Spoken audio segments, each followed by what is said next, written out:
నమస్తే. నా పేరు షేక్ సిద్దిక్. ఇప్పుడు ప్రధానంగా మన రాష్ట్రంలో గ్రూప్ 2కి సంబంధించినటువంటి మెయిన్స్ ఎగ్జామ్ని పోస్ట్‌పోన్ చేయాలని ప్రతి చోట కూడా నిరుద్యోగులు చర్చించుకుంటున్నారు. ఇప్పటికే నేను ముఖ్యమంత్రి గారి దృష్టికి, అదేవిధంగా మంత్రివర్యులు నారా లోకేష్ దృష్టికి కూడా తీసుకెళ్ళాను. ఇక్కడ ప్రధానంగా మనకు తెలిసినటువంటి ఇన్ఫర్మేషన్ ఏంటంటే, రాష్ట్ర ప్రభుత్వం కావచ్చు, ఏపీపీఎస్సీ కావచ్చు, వాయిదా వేయడానికి సిద్ధంగా ఉన్నారు. కానీ ఏ ఒక సిద్దికో లేకపోతే ఒక ఎమ్మెల్సీనో ఒక ఎమ్మెల్యేనో ఒక రిప్రజెంటేషన్ ఇవ్వడం కాదు, వాస్తవంగా నిరుద్యోగులు కూడా అడుగుతున్నారా లేదా అనేటువంటి ఒక సమస్య అనేది ఉత్పన్నమైంది. ఈ నేపథ్యంలోనే అన్ఎంప్లాయీస్ వైపు నుంచి కూడా వాయిదా అడుగుతున్నారు అనేటువంటి మెసేజ్ని వాళ్ళకు చేర్చాలి.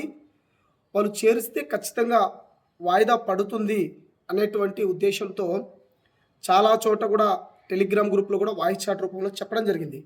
ఎస్, నేను ఎప్పటికప్పుడు ప్రభుత్వ పెద్దలతో మాట్లాడుతున్నాను, చేరవేస్తున్నాను. వాళ్ళు కూడా విల్లింగ్గా ఉన్నారు వాయిదా వేయడానికి. కానీ అన్ఎంప్లాయీస్ వైపు నుంచి కొన్ని యాక్టివిటీస్ జరిగితే ఖచ్చితంగా వాయిదా పడుతుందనేటువంటి నమ్మకంతోనే మేము ఇవన్నీ కార్యక్రమాలు చేస్తున్నాం. ఎవరు కూడా అపోహాలకు పోకుండా మన వంతుగా మనం ఏదైతే రేపు సెక్రటేరియట్లో కానీ లేకపోతే ఉండవల్లిలో కానీ లోకేష్ గారిని కానీ ఇంకెవరున్నారో మంత్రులు వాళ్ళని కలిసి రిప్రజెంటేషన్ ఇచ్చే కార్యక్రమం చేస్తున్నాం. దాంతోపాటు ట్విట్టర్ ట్రెండింగ్ చేస్తున్నాము. అదేవిధంగా ఏపీపీఎస్సీ సెక్రటరీ గారికి కూడా రిప్రజెంటేషన్ ఇవ్వడానికి కూడా మేము ప్రణాళిక రూపొందించాం. వాస్తవంగా చెప్పాలంటే ఇవన్నీ చేసిన తర్వాత మంత్రుల దగ్గరికి మనం వెళ్ళాలి. ఇవన్నీ చేసిన తర్వాత మనం మంత్రుల దగ్గరికి వెళ్ళాలి. కానీ మనం డైరెక్ట్గానే ప్రభుత్వ పెద్దలు తీసుకెళ్ళాము.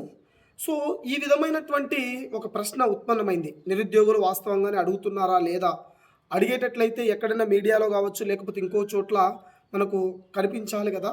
ఆ విధంగా చేస్తే మనం చేద్దామనేటువంటి వాళ్ళు చెప్పారు. కాబట్టి మరి ఇలాంటి కార్యక్రమాలకు తీసుకున్నాం. ఎట్టి పరిస్థితుల్లో నా గట్టి ప్రయత్నము, ఎమ్మెల్సీ చిరంజీవి గారు కావచ్చు, ఇతర ఎమ్మెల్సీలు కావచ్చు గట్టి ప్రయత్నం చేస్తున్నారు.